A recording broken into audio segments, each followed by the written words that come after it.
Assalamualaikum warahmatullahi wabarakatuh.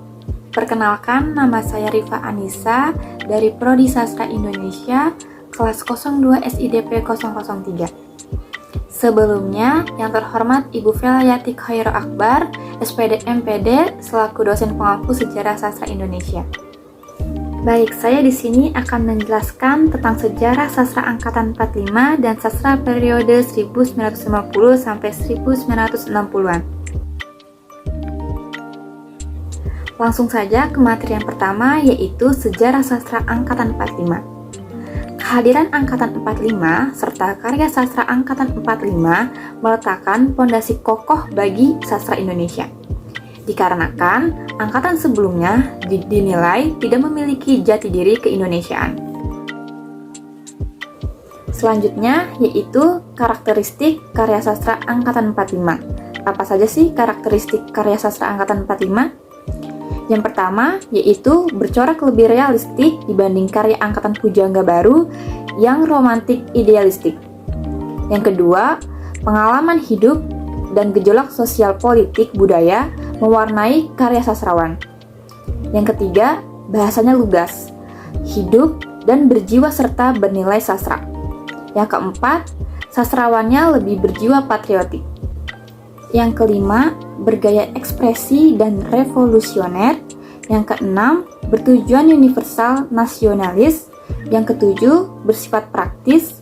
Yang kedelapan, sikap sastrawannya tidak berteriak tetapi melaksanakannya. Berikut beberapa tokoh-tokoh dan karya sastra angkatan 45. Yang pertama ada Khairil Anwar. Salah satu karya tulis yang diterbitkannya yaitu Deru Campur Debu pada tahun 1949. Yang kedua, Asrul Sani. Salah satu karya sastra tertulis yang diterbitkannya yaitu Tiga Menguak Takdir yang merupakan kumpulan sajak bersama Khairil Anwar dan Rifai Afin pada tahun 1950.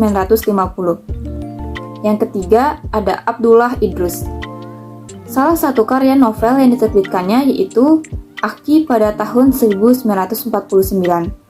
Salah satu karya cerita pendek yang diterbitkannya yaitu Anak Buta. Selanjutnya yaitu sejarah lahirnya sastra periode 1950 sampai 1960-an.